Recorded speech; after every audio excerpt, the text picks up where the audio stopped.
Hi, welcome to Astro Journey UK. What I'm going to be doing in this video is just quickly running through processing of an image that I took a couple of weeks ago, and it's of the Lagoon Nebula.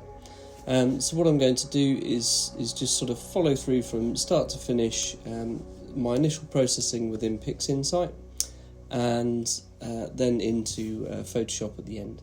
So what I need to do first is just open the fits file from the stacking earlier on, and in here you can see that there's a small amount of detail here. We'll just hit on the nuclear button just to auto stretch it.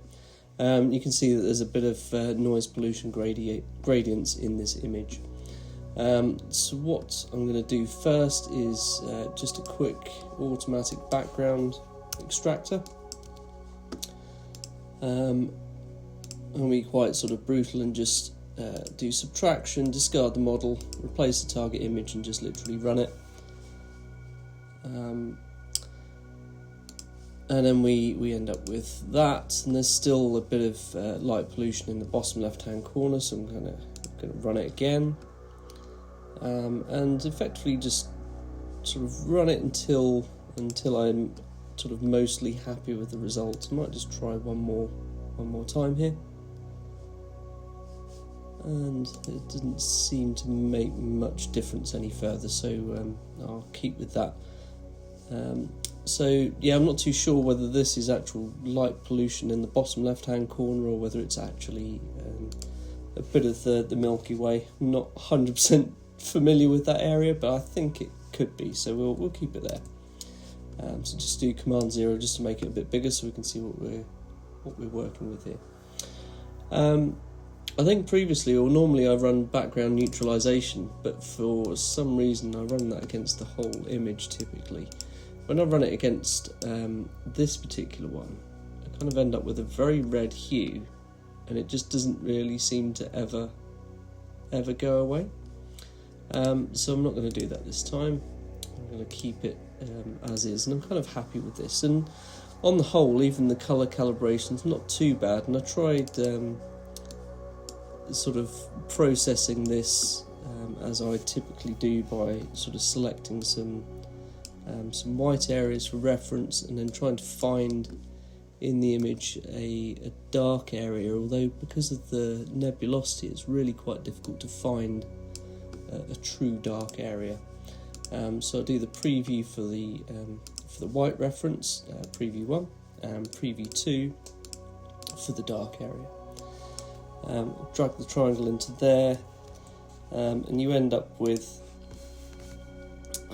that as a colour calibration, which to me doesn't seem in any way, shape or form better. So what I'm going to do is just undo that and not use that as colour calibration. My final step is fundamentally just to finalise the stretching of the image. So open screen transfer function and histogram transformation. So do that nuclear button, select the image from the view here, and then drag the triangle into histogram transformation. Once we've done that, then drag the triangle into the image itself, which will look horrendous because we're double stretching. Cancel the stretch, and this is the final stretched image within PixInsight. So we'll just save this as a TIFF file so that we can load this in Photoshop. Just a 16-bit unsigned TIFF should be fine. And then open up Photoshop and drag the TIFF file into Photoshop. And what we want to do here is, I think, just try and sort out that sort of colour calibration thing. So we'll just drop in a couple of colour samples. So if we kind of zoom in a bit and try and pick a star for the white point.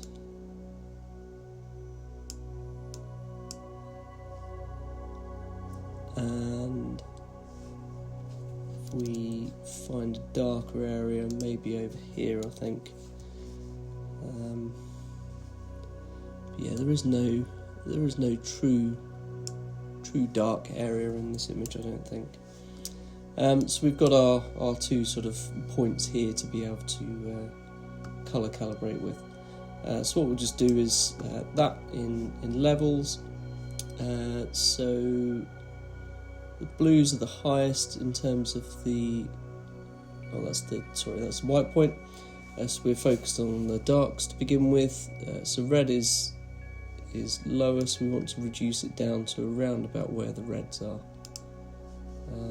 And you can see in the histogram as well, the histogram is pretty much on that point already. So if we drop that down to 52 to match it, do the same with the blue, and that kind of looks a bit better already. So you've lost the cast in the darker areas of the image.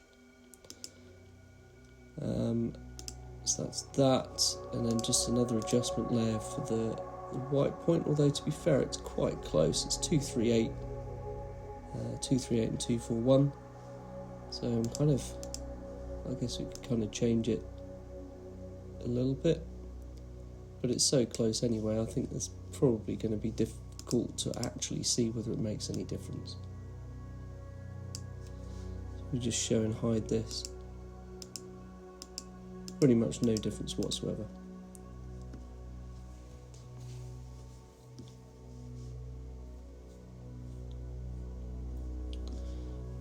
So now that we've done that, I'm just going to do Command, Option, Shift and E to create a new layer from that, which I think might be Control, Alt, Shift and E for PC. And then what we can do there is sort of go into Camera Raw Filter from there to be able to sort of tweak all of the aspects of the image. I do need to crop this area as well because I don't like that bit in the bottom left corner.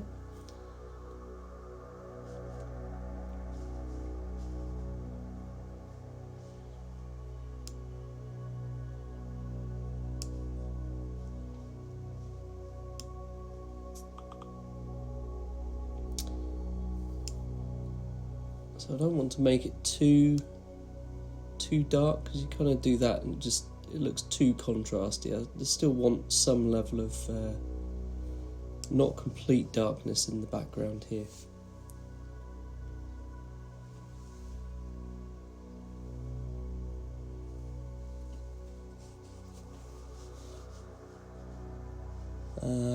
Let's see what we can do with the textures.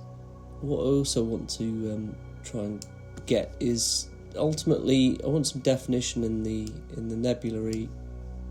nebula regions here for the Lagoon Nebula and the Trifid Nebula, but also I'm going to do a bit of star reduction as well, because the stars are a little bit bloated and they've got red fringes to them as well, which doesn't look particularly nice. But just kind of playing about with this sort of texture thing, or texture slider, just to see whether we can get any benefits in the overall look of the image. You can do the same with the clarity as well. So if you bring the clarity right up, you get more detail in the nebula area, which for this I don't really want to draw the viewer too much away from this main target in the middle and the main subject in the middle, with like too much noise and fussiness in the rest of the area.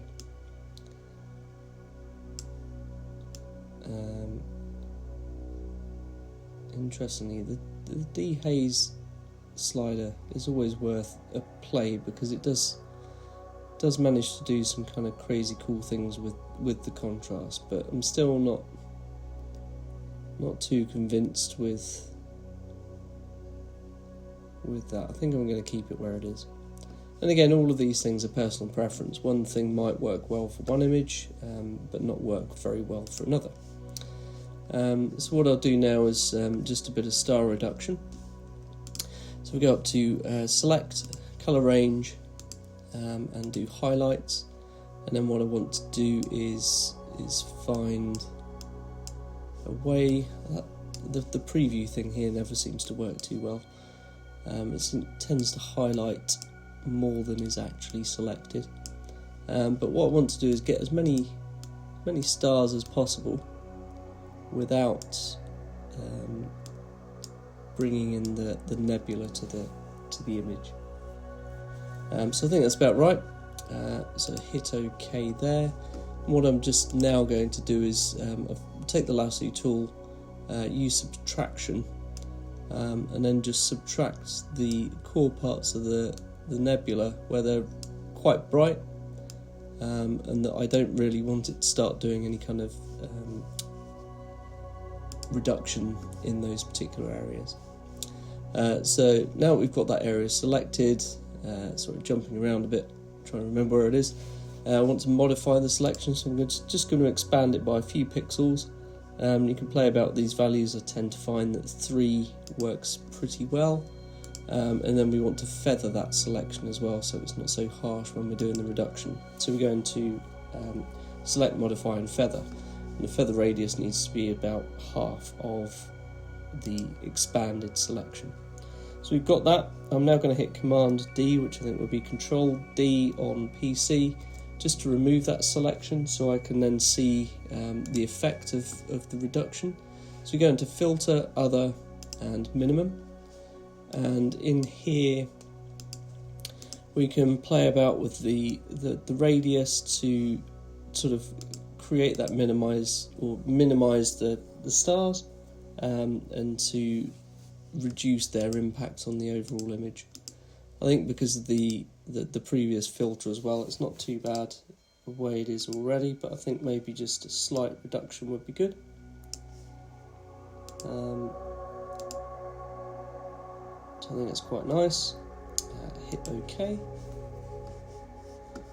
And then I think one final element will be, get rid of that now, will be to crop the image. So if I keep the original ratio, because it's fair enough, or I might actually need to change the ratio. I might go for